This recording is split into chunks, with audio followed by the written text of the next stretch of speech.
Nel 711 d.C., un'armata berbera guidata dal generale Tariq ibn Ziyad attraversò le colonne d'Ercole, piantando i vessilli dell'Islam su suolo europeo.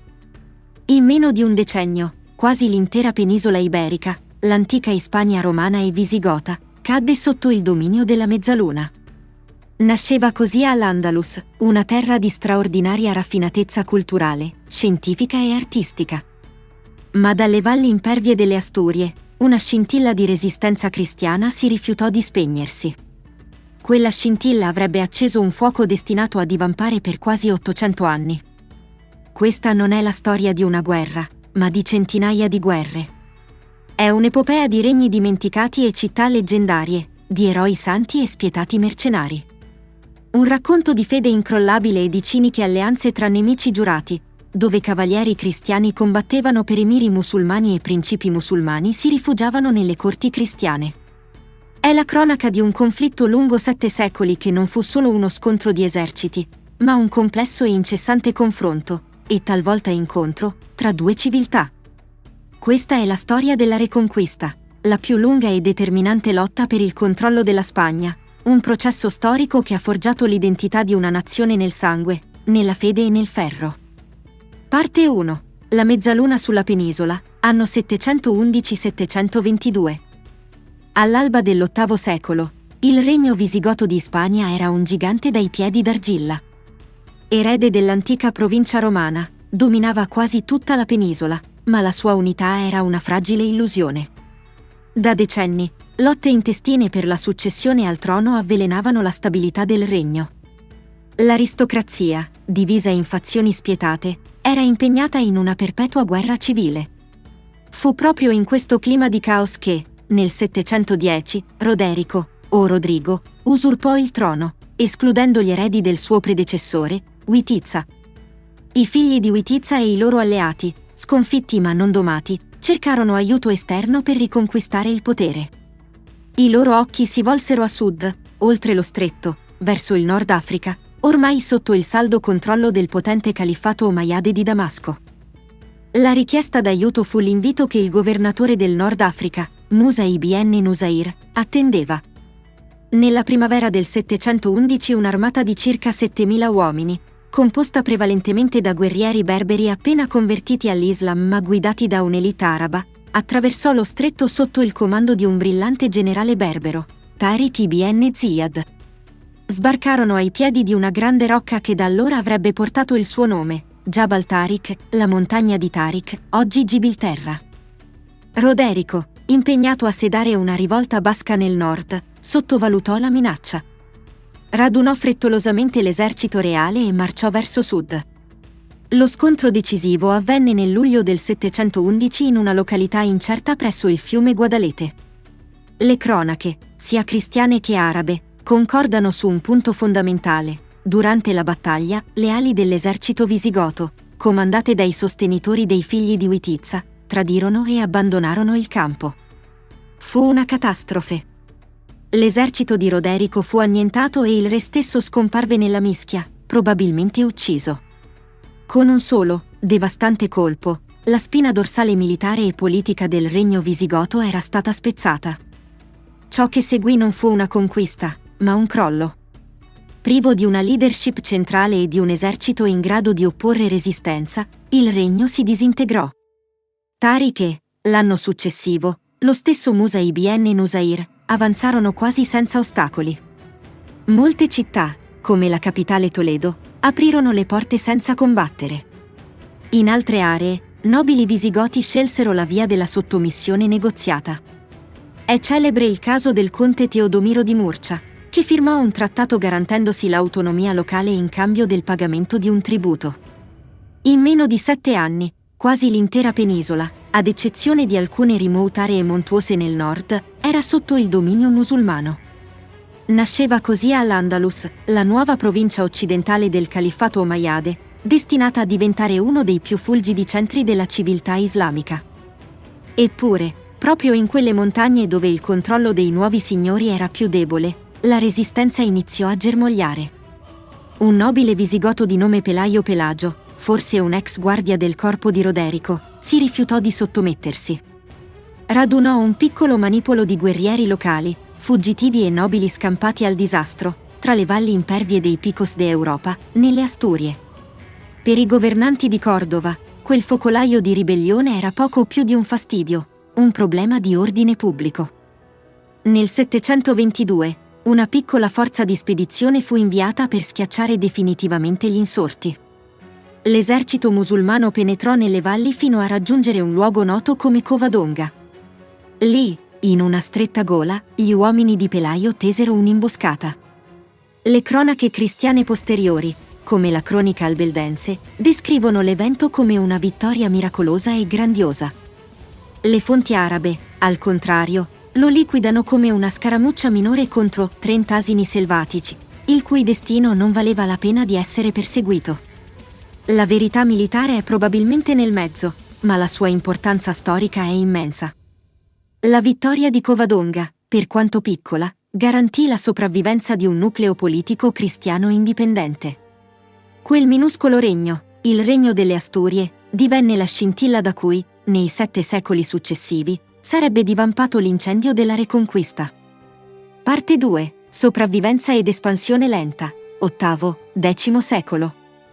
La vittoria a Covadonga non fu che l'inizio di una lunga e disperata lotta per la sopravvivenza. Per i 2 secoli successivi, il piccolo regno delle Asturie e i nascenti nuclei di resistenza nei Pirenei, Navarra, Aragona e le contee catalane, vissero all'ombra di un vicino immensamente più ricco, popoloso e potente. Mentre i re cristiani, da Oviedo, governavano su un territorio aspro e scarsamente popolato, a sud, Al-Andalus entrava nella sua età dell'oro. Nel 756, l'ultimo superstite della dinastia Omayyade, Abd al-Rahman I, giunse nella penisola e fondò un emirato indipendente con capitale a Cordova, trasformandola in una metropoli che rivaleggiava con Costantinopoli e Baghdad. L'espansione cristiana fu lenta, opportunistica e dettata più dalle debolezze interne del nemico che da una propria superiorità militare. I re asturiani, come Alfonso I, approfittarono delle rivolte berbere in Al-Andalus per spingere i loro confini verso sud, occupando terre e creando una vasta zona cuscinetto spopolata, il cosiddetto deserto del Duero.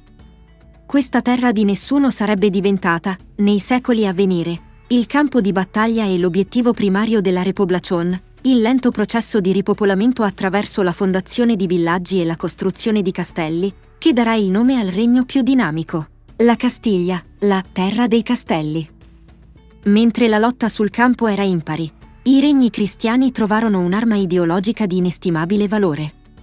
Attorno all'anno 813 sotto il regno di Alfonso II, un eremita di nome Pelagio affermò di aver scoperto, in un campo della Galizia, la tomba dimenticata di San Giacomo Santiago, uno dei 12 apostoli.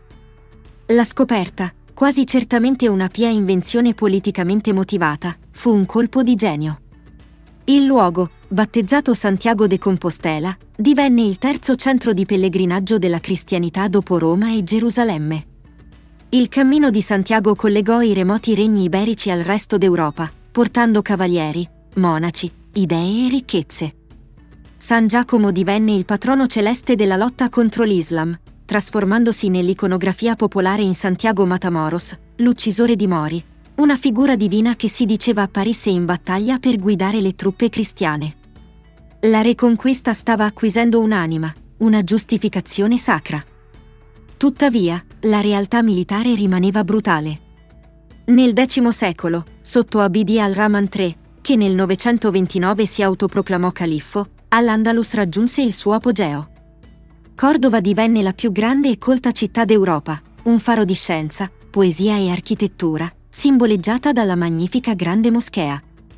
Alla fine del secolo, la potenza militare del califfato divenne schiacciante sotto il suo più temibile condottiero, il Hagib, primo ministro, Al-Mansur, il vittorioso. Per oltre 20 anni, Al-Mansur lanciò non meno di 50 campagne militari a Ceifas contro il nord. Le sue armate non miravano alla conquista permanente, ma alla distruzione e al saccheggio sistematico per affermare il dominio del califfo. Città come León, Pamplona e Barcellona furono rase al suolo. Nel 997, compì l'atto più umiliante, marciò fino a Santiago de Compostela, diede alle fiamme il santuario e fece trasportare le campane della cattedrale a spalla dai prigionieri cristiani fino a Cordova, per essere trasformate in lampade per la grande moschea. Per i regni cristiani fu l'ora più buia. La sopravvivenza stessa sembrava appesa a un filo. Parte 3. La crisi del califfato e l'epoca del Cid, XI secolo. La potenza del califfato di Cordova, che era sembrata invincibile sotto Almansor, si rivelò essere un castello di carte. Alla morte del condottiero nel 1002, il potere centrale, a lungo tenuto insieme dalla sua mano di ferro, si frantumò. Scoppiò una devastante guerra civile, la Fitna di Al-Andalus, che per quasi 30 anni insanguinò le terre musulmane. Nel 1031, l'ultimo, impotente califfo fu deposto e il califfato cessò ufficialmente di esistere. Al suo posto, sorse un mosaico di circa 30 piccole entità statali indipendenti, i regni di Taifas, dall'arabo Ifa, fazione. Questa frammentazione capovolse drasticamente la situazione strategica della penisola. I regni di Taifas, come Siviglia, Granada, Toledo e Saragozza, erano spesso centri di grande ricchezza e di squisita raffinatezza culturale, ma militarmente erano deboli e, soprattutto, perennemente in guerra tra loro. I regni cristiani del nord, ora più consolidati e unificati, in particolare il regno di Leon Castiglia, passarono da vittime a predatori. Invece di una conquista territoriale su larga scala, inizialmente adottarono una strategia più redditizia, l'estorsione. I re cristiani imposero ai deboli emiri musulmani il pagamento di pesanti tributi annuali in oro, le cosiddette parias.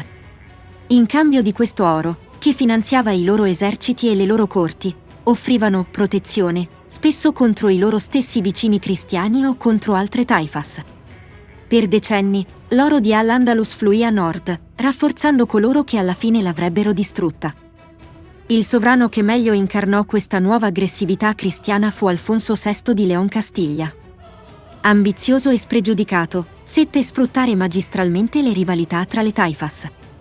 Il suo obiettivo più grande era la città di Toledo, l'antica capitale visigota, un centro strategico e simbolico nel cuore della penisola. Dopo un lungo assedio, il 25 maggio 1085, Alfonso VI entrò trionfalmente a Toledo. Fu un evento epocale. Per la prima volta, un regno cristiano riconquistava una delle grandi capitali di Al-Andalus. La linea del fronte si era spostata di centinaia di chilometri a sud, fino al fiume Tago.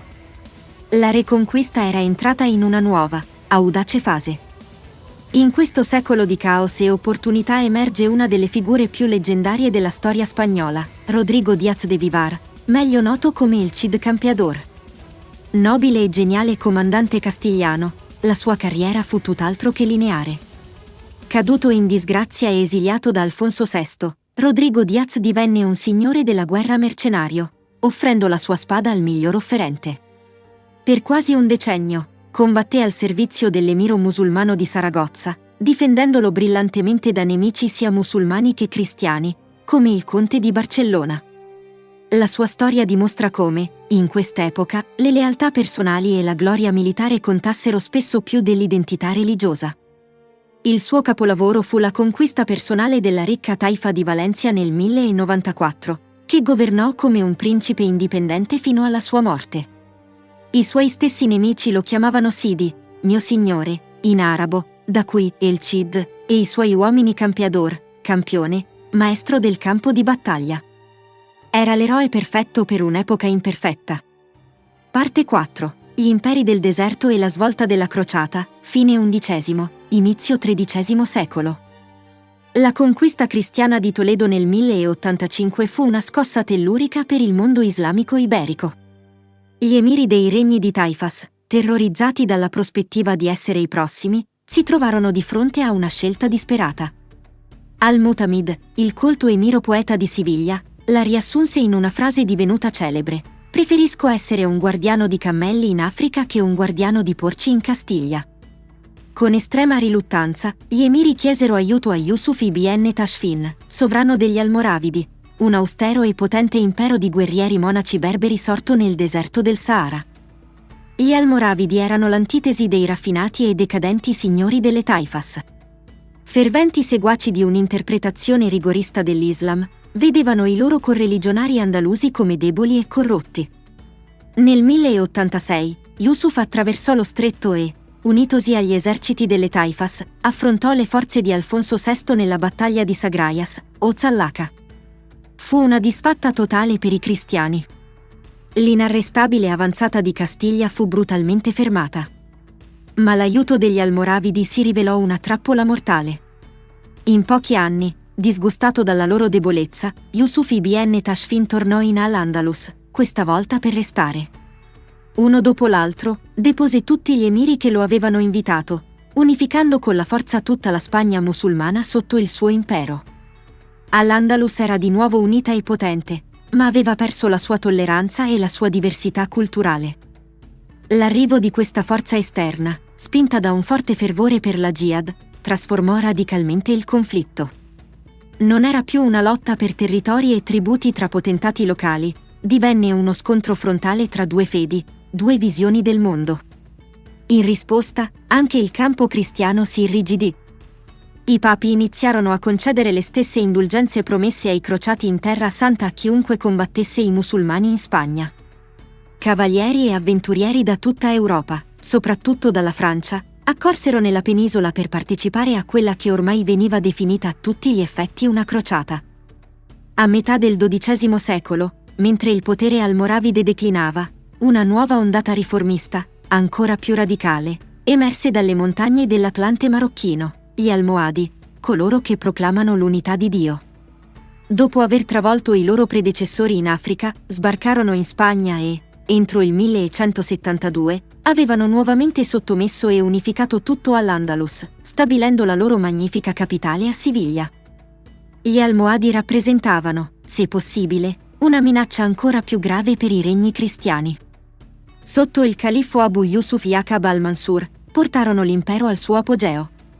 Nel 1195, nella battaglia di Alarcos, inflissero un'altra catastrofica sconfitta all'esercito castigliano di Alfonso VIII. La vittoria fu così schiacciante che il califfo almohade poté saccheggiare le terre cristiane fino quasi a Toledo. Sembrava che la storia stesse tornando indietro. Alla fine del XII secolo, i regni cristiani erano sulla difensiva, divisi da rivalità interne e di fronte a un impero unito, potente e determinato a respingerli verso le montagne da cui erano venuti. L'esito della Reconquista era tutt'altro che scontato. Parte 5, 1212. La battaglia di Las Navas de Tolosa e il grande balzo in avanti. L'umiliazione di Alarcos aveva lasciato una cicatrice profonda nell'animo di Alfonso VIII di Castiglia. Per quasi 20 anni, il re si preparò alla rivincita, lavorando instancabilmente sul piano diplomatico e militare. Il suo più grande alleato fu l'arcivescovo di Toledo, Rodrigo Ximénez de Rada, che si recò a Roma e convinse Papa Innocenzo III a proclamare la spedizione contro gli Almohadi una crociata ufficiale.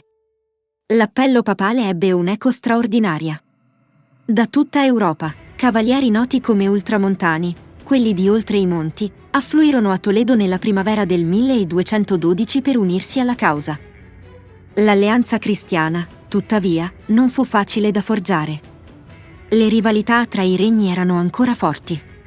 Ma di fronte alla minaccia esistenziale, i tre principali sovrani iberici misero da parte le loro divergenze. Alfonso VIII di Castiglia, il principale promotore, Pietro II d'Aragona, un eroe della cristianità già famoso per le sue imprese, e Sancho VII di Navarra, detto il Forte. Insieme, alla guida di un'armata pancristiana, marciarono verso sud. Il califfo almohade, Muhammad al-Nasir, noto alle cronache cristiane come Miramamolin, li attendeva. Aveva radunato un esercito immenso, proveniente da ogni angolo del suo impero nordafricano e andaluso, e lo aveva posizionato strategicamente per bloccare l'unico passo accessibile attraverso le montagne della Sierra Morena. Il suo piano era semplice: intrappolare i cristiani negli stretti passaggi montani e annientarli. Per giorni, l'avanzata cristiana fu bloccata, con l'esercito intrappolato in un territorio ostile e a corto di rifornimenti.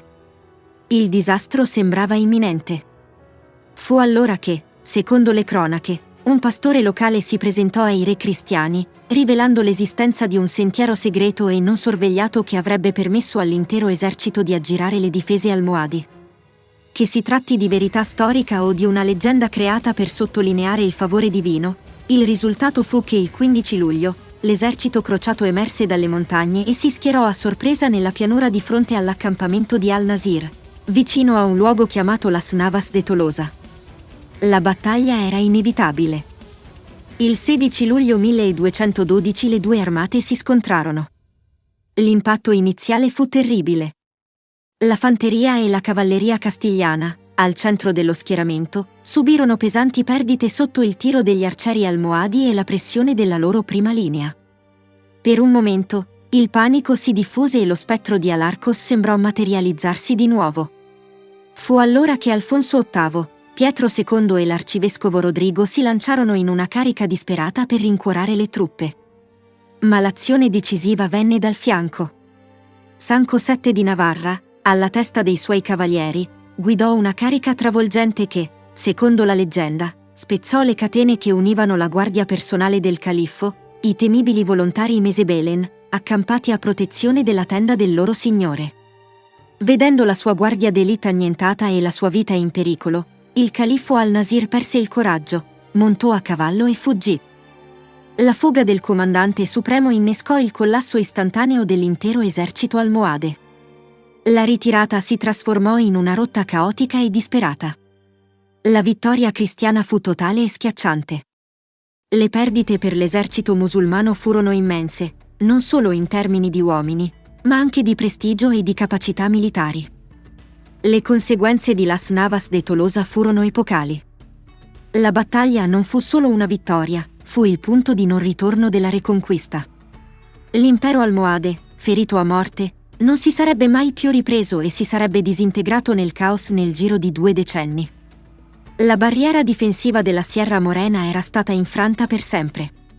Le porte dell'Andalusia, il ricco e fertile cuore di Al-Andalus, erano spalancate. Parte 6. La caduta delle grandi città e l'ultimo baluardo, XIII-XV secolo. La tempesta di Las Navas de Tolosa spazzò via l'impero almohade. Privo della sua forza militare e del suo prestigio, si disintegrò in una nuova ondata di piccoli emirati, il periodo dei terzi regni di Taifas. Per i regni cristiani, questo vuoto di potere fu un'opportunità irripetibile. Il XIII secolo divenne l'era di due sovrani eccezionali, le cui campagne parallele avrebbero ridisegnato la mappa della penisola in una sola generazione, Ferdinando III di Castiglia e Giacomo I d'Aragona. Ferdinando III, passato alla storia come il Re Santo, unì definitivamente sotto la sua corona i regni di Castiglia e León nel 1230, creando la più formidabile potenza militare iberica. La sua fu un'avanzata metodica e inarrestabile lungo la valle del fiume Guadalquivir, il cuore pulsante di Al-Andalus.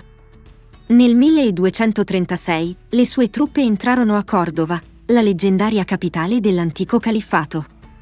La sua immensa moschea, uno dei gioielli dell'architettura islamica, fu immediatamente consacrata come cattedrale, un atto dal valore simbolico devastante per il mondo musulmano. Il premio più grande, tuttavia, arrivò 12 anni dopo. Nel 1248, dopo un lungo e complesso assedio che vide per la prima volta l'uso decisivo di una flotta castigliana per bloccare i rifornimenti lungo il fiume, cadde Siviglia, la vibrante capitale almohade. Con la perdita di Cordova e Siviglia, Al-Andalus cessò di esistere come entità politica e culturale coesa. Mentre Ferdinando avanzava a sud, Giacomo I d'Aragona, il conquistatore, proiettava la sua potenza verso il Mediterraneo. Tra il 1229 e il 1235, con una serie di audaci operazioni anfibie, conquistò le isole Baleari, ponendo fine alla pirateria e assicurando al suo regno il controllo delle rotte commerciali. Subito dopo, rivolse la sua attenzione alla ricca taifa di Valencia, che conquistò pezzo per pezzo in una lunga campagna culminata con la presa della capitale nel 1238. Alla fine del XIII secolo, la Reconquista sembrava militarmente conclusa. Di quello che era stato il potente Al-Andalus non rimaneva che un solo stato indipendente, l'Emirato di Granada. La sua sopravvivenza per quasi 250 anni non fu un caso.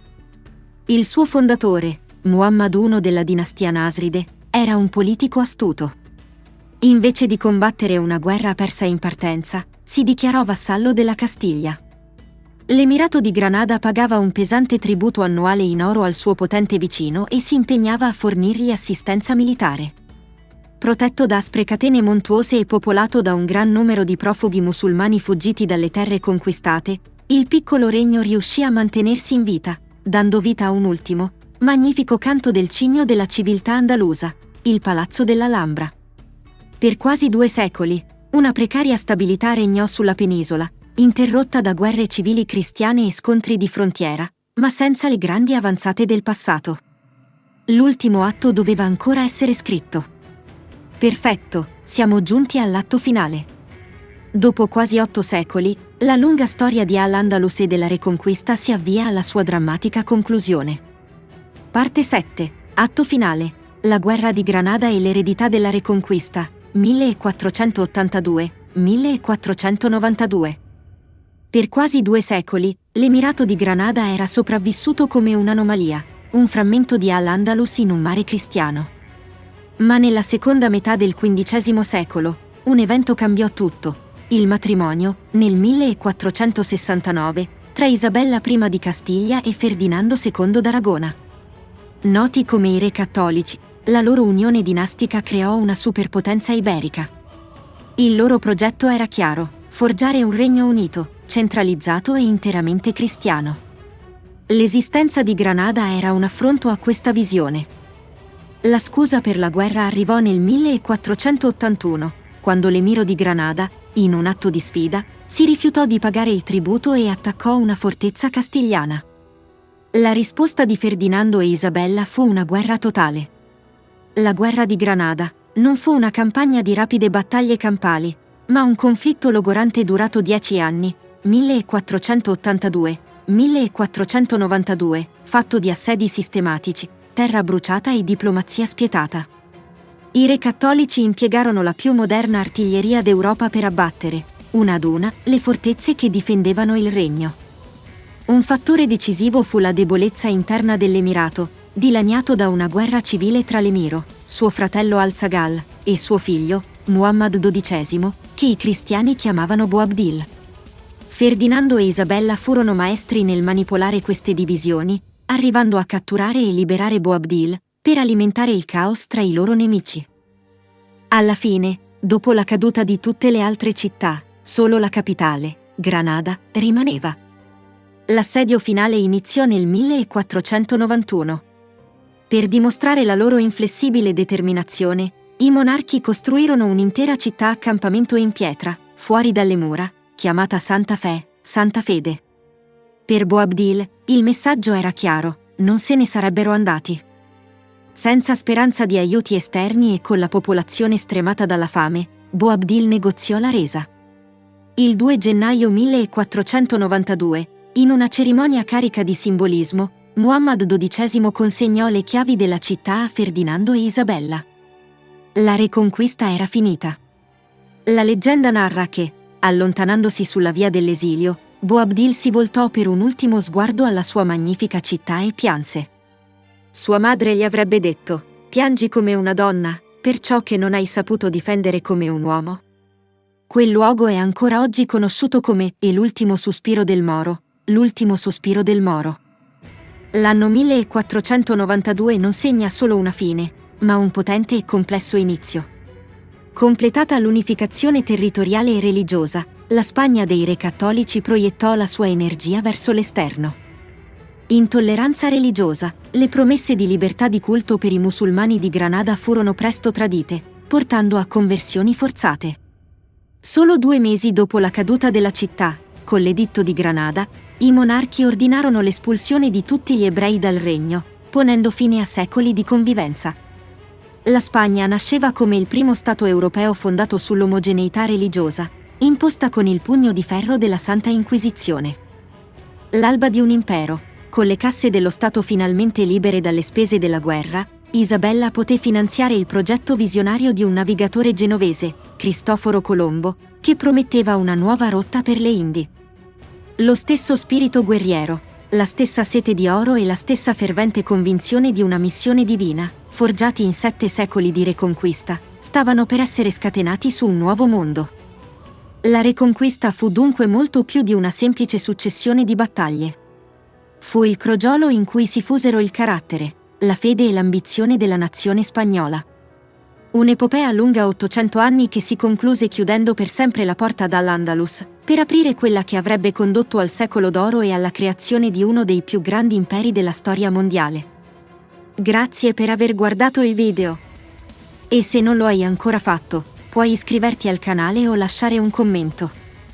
Ricorda che puoi visitare i nostri altri 2 canali YouTube, Storie e Antiche Civiltà, e Libri riassunti in audiolibri, oppure il nostro sito internet edizionipergamena.it, dove trovi i PDF scaricabili e i libri cartacei pronti per l'acquisto, anche su Amazon. Grazie di cuore e ci vediamo al prossimo video racconto.